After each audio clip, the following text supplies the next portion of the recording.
Okay, well, I appreciate everybody coming today. On May 3rd of 2014, my client Phil Campbell received an unsolicited email from an individual who identified himself as Christopher Personius. In the email, he indicated that he was the ex-husband of Melissa Personius, and he asked Mr. Campbell if he could come into Mr. Campbell's office and meet with him. We reported this contact to the FBI. Mr. Campbell had, up to this point, had never met Mr. Personius.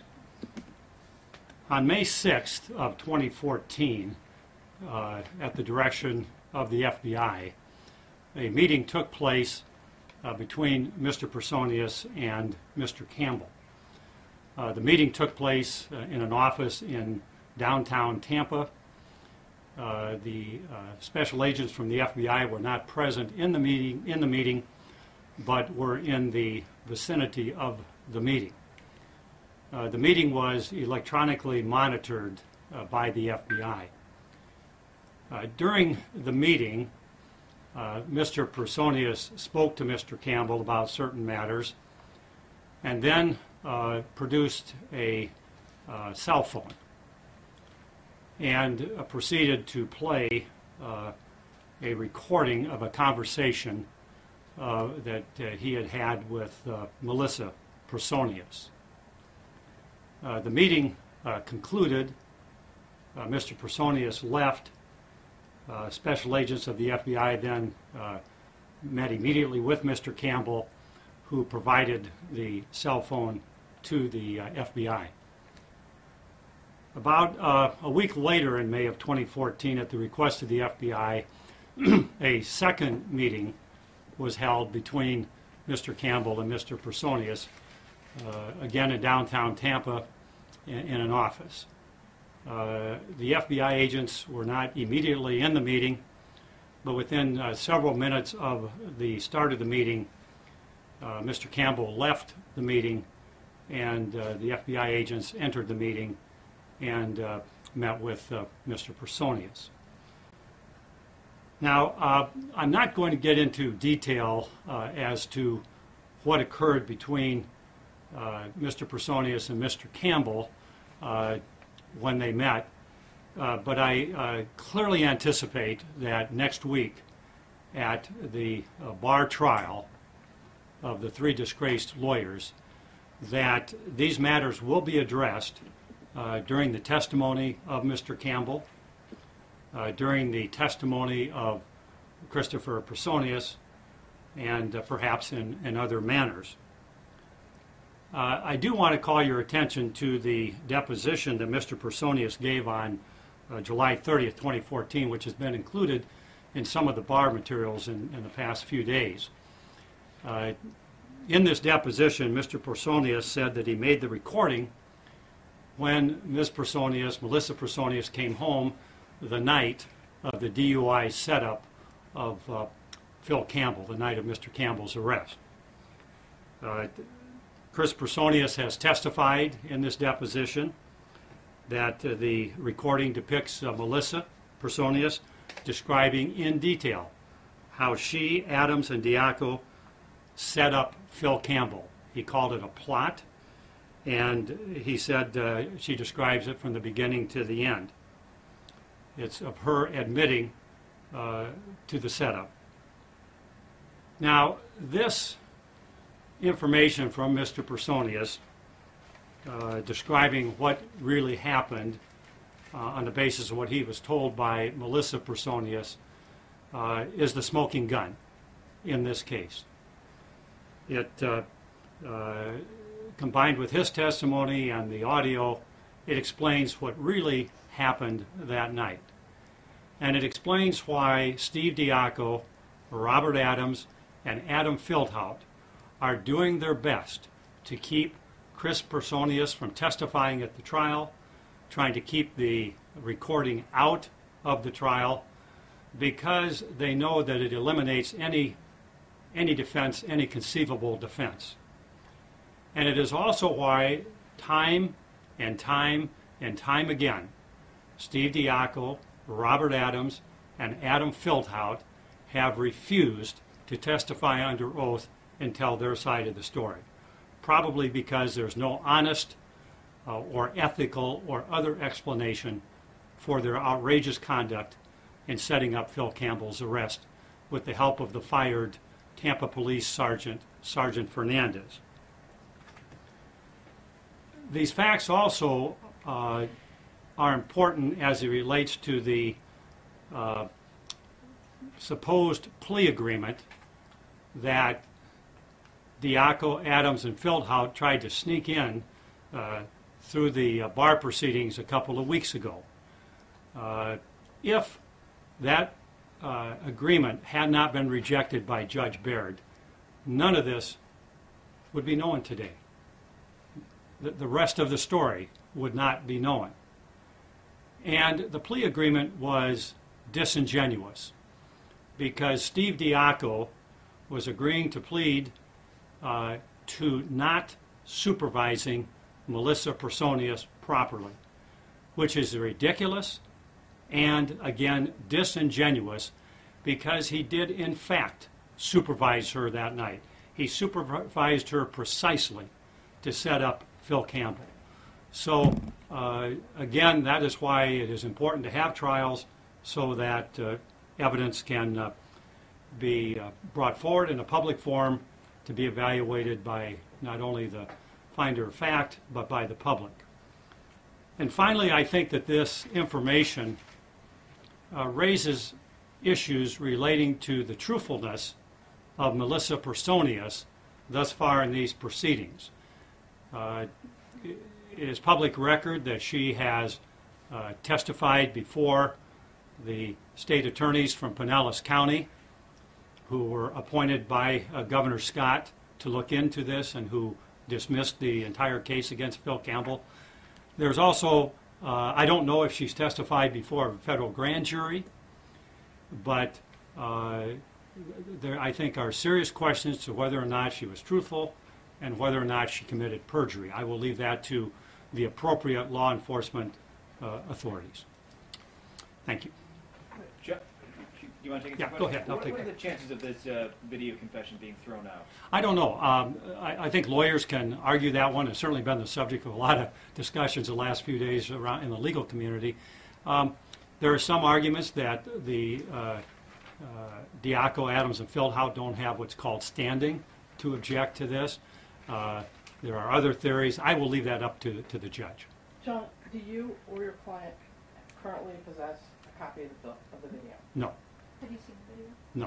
Have you had it described to you? Yes. Can you describe how it was described to you? No, I don't want to get into that. I'm going to leave that to the bar to present that in one form or another at the bar trial. Mr. Fitzgibbons, can you at least give us an idea? Did Mr. Campbell get the impression that Miss Personius knew she was being recorded and gave her consent to this cell phone video? Yeah, I will leave that up to the trial. I don't want to get into any details of what happened in the meeting between the two because that'll come out at the trial. But it's certainly an important question whether this was a surreptitious recording or whether she did it knowing he was recording. I have a feeling that you will hear the arguments from counsel one way or the other on both sides of that issue. What about the opposite counsel in this case, Mr. Kehoe? What about Mr. Kehoe going after the Florida bar attorney? Any thoughts on that? Well, no, it's an aggressive position, and lawyers are entitled to file motions. You described it as a smoking gun. Why? I think up to this point, the few times that either the Diacos or their public relations people have addressed this situation, they have said that they were basically providing, I guess, a public service to get someone off the streets who shouldn't be driving. Well, there's a lot more to it now. It was a setup where the police were waiting outside. Adam Fieldhout, the Diaco lawyer, had exchanged, I think it was about 90 text messages that night in the report of the special prosecutor, and they weren't talking about the Bucks or the winning ways of the Lightning, and it was a setup, and that was wrong. John, the second meeting with Mr. Personius, it seems like that was done in a manner that he wasn't really willing to play ball. I mean, you had FBI agents kind of not ambush, but Campbell walks out. Why did he go down like that? I think that's how the FBI wanted to set it up, and I just don't have any information one way or the other that he was avoiding them or anything like that. I think from reading his deposition, he has cooperated with the FBI, and he said that he came forward because he thought it was the right thing to do. Do you know why? You mentioned that Mr. Campbell gave the cell phone to the FBI agents. Was it Mr. Personius' cell phone that he gave to the FBI, or a recording of it, or can you clarify? Yeah, during the meeting, the cell phone was provided to Mr. Campbell, or at the end of the meeting, and it was the cell phone that was provided to the FBI. So what you're saying is the FBI is in possession of the actual recording that Mr. Personius made of his ex-wife. They have the cell phone where the recording is purportedly on. Yes. John, to record someone is illegal without their consent, but there are exceptions, right, to this rule? I mean, talk about that. And that's why I because of our role in this case, I don't want to opine on the legality of that. I am sure there'll be very vigorous arguments in the next few days in the bar proceedings about that. Did Would Mr. you- Personius say why he recorded this? It seems like an unnatural thing to do. Well, in his deposition, and I'm not talking about what he said to Mr. Campbell, but in his deposition when he was asked that, he said that he felt threatened by basically by Melissa because she made a statement to him that you could see what we did to Phil Campbell. Imagine what we can do to you, or something to that effect. And he was afraid. And also, there'll be some other explanations in there, but I don't want to characterize those any more than that. What was his motivation in coming to Mr. Campbell in the first place? I think that will come out at the trial when he would explain why he reached out to Mr. Campbell. Would you characterize this as a confession based on your conversations with Phil? Well, I don't want to get into any conversations with Phil in terms of, because that will come out at the bar hearing. But from what Mr. Personius said in his deposition, he used the term, in the recording, she admitted she set up Phil Campbell. So that's about as close to a confession, according to him in his deposition, I think, that you can get. Did she implicate others? I don't want to answer that. I think that will come out, particularly if the recording is admitted. Did she know? I mean, obviously she knew she was being videotaped. You have a cell phone in front of you, right? Well, I don't want to get into what she knew or didn't know. I don't know that. What about Ray Fernandez? Are you convinced, based on what you now know, and that this audio, that he was or wasn't part of this setup? Well, I can't address that from the audio. I mean, I think the evidence, separate from the audio and separate from Chris Personius, suggests his deep involvement, which is why the Tampa Police Department fired him, and why his appeal was denied. Can you say he should, even if the judge did toss out the video, could he still testify? Just excluding the video part, he was having a conversation with this woman. Could he testify on those grounds? Well, I think most lawyers will say that that it's a two-part question. One, does the video come in, or the audio, whatever the unit is, and then number two, if it doesn't come in, can he still testify as to the conversation? I think a lot of lawyers will say he still could. I expect people will probably try to contest that. Is he testifying to the conversation, or is he testifying to what he's watched on his phone? A pretty interesting question. You could maybe get into that, or if that's excluded, what she told him. Give me your reaction, though, to this video. Well, I think it's a game changer, and I think, again, it's the smoking gun. It's powerful evidence that just basically is the last piece of the puzzle as to the setup of Phil Campbell that night. Mr. Fitzgibbons, given what you describe as the smoking gun nature of this cell phone recording, why in the world would the Florida bar give Mr. Diaco and his companions, his colleagues, such a sweetheart deal? Well, we have previously expressed our distaste for that proposed plea agreement. We think it was terrible. We are glad that it was rejected. It's inconceivable to me how that thing ever went forward. Do you think this could lead to criminal charges in the future if, in fact, she did say on the tape and it's admitted that there was a big bonus for her? Do you think these three attorneys could eventually face some sort of criminal charges? Well, if I were still a prosecutor, I'd be paying attention to that. But that'll be up to the respective prosecutors in the right jurisdictions to look at that. What do you think? How do you think this ends for these attorneys? Well, I can't predict what the judge will do, and I can't predict what the Florida Supreme Court ultimately will do. But in my opinion, these lawyers should never, ever practice law again. They should lose their law licenses. This is as despicable conduct that lawyers can engage in, and they don't deserve to be called lawyers. Do you expect the recordings of your client meeting with Personius and the FBI to be played at the bar hearing? I don't know. I think that'll be up to the bar. But they've been made; those have been made available. I don't know all the details of the bar's interaction with the federal authorities. But just to clarify, the bar knew about this video before that plea deal came forward? Yes, I'm sure they knew about it. Whether they had it or not, I'm unclear when they exactly got it, but sure, they knew about it. Well, Mr. Kehoe, in his pleading, asserts that the Florida Bar has possession of this recording. In fact, in his version, the Florida Bar gave it to the FBI. But at any rate, if they have possession of it, is that a public record in your view? Good question. I'd ask if I were interested and try to get it. And again, the bar proceedings are not normal proceedings. Rules of evidence don't apply. It's just kind of a unique hybrid of things. Interesting question will be is at the conclusion of the bar proceedings, is everything in the possession of the bar a public record? Well, I guess maybe another way to ask that question, if we follow the bouncing ball here, if Mr. Personius gave the cell phone and the recording to the FBI, how would the Florida Bar end up with that recording? Well, I think that the pleadings I've seen suggest that they requested and received it from the FBI. If you get your way and everything goes according to plan, what did you want for your client? Well, I think the first thing is that to prove that he was vindicated, that when you have people who have friends who are police, and those people who might be your adversaries either in life or in a legal proceeding or anything, have the ability to cause the police to wait outside a restaurant for you and be in contact with somebody by text messages 80 or 90 times during that evening. That's not right.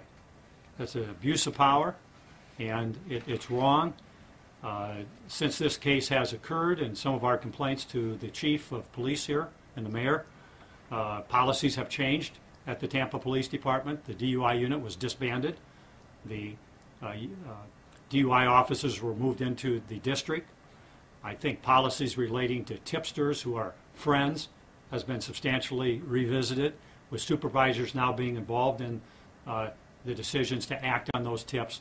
So that's all positive there. We just don't want this to happen to anybody else. It's not right, and it's not fair. And in the conversation that Mr. Personius had with his wife and also with Mr. Campbell, is there any sense of the motivation for setting up Mr. Campbell? Was it strictly out of personal animosity, or were they trying to take him out of the case so they could win that case on behalf of Bubba the Love Sponge? I would just be speculating, so I'm not going to speculate on that. But Mr. Personius wasn't after any sort of financial reward for coming forward? I'm not aware of any. And he was ex-husband at the time? In the email to Mr. Campbell, he said he was the ex-husband as of May 3rd of 2014 was his term. So why were they even in the house together? I think there's some explanation of that in his deposition. I'll leave it to that. I don't know those things. The meetings that were held at the FBI surveilled, was your client wearing a wire during those meetings? I won't get into what type of electronic monitoring, but the meeting The first meeting was recorded. And the second was not. I don't think so. No. Recorded, just for clarity, since this is all about Sure. consent and surreptitious recordings, when you say it was recorded by the FBI, not Mr. Campbell Yeah, on his own. the equipment and those things were all FBI equipment, and obviously when when law enforcement is involved, recordings can take place. That's pretty basic. Has this case affected Mr. Campbell's practice at all, Yeah, negatively or? it has been an ordeal for him. I don't want to go into details. I think that though that his firm stood by him, which I more than compliment them for doing that, because a lot of firms in today's age wouldn't do it. So they've been fully supportive all through this, and I think now, with the developments month by month, that good judgment by the firm was appropriate. And again, I'm sorry for asking Sure. the same question in a different way maybe, but maybe I'll No, get you a aren't. different answer. Since this is so central to the case, the recording that Mr. Personius made of his ex-wife, was that a secret recording, or did she know he was recording her at that time? That is the subject of some of the litigation going on before the bar, and I'm going to leave it up to the judge to decide that. Do you think this new evidence will delay the trial? This new little debate here? I can't answer that. I think I don't know. That'd be up to the judge.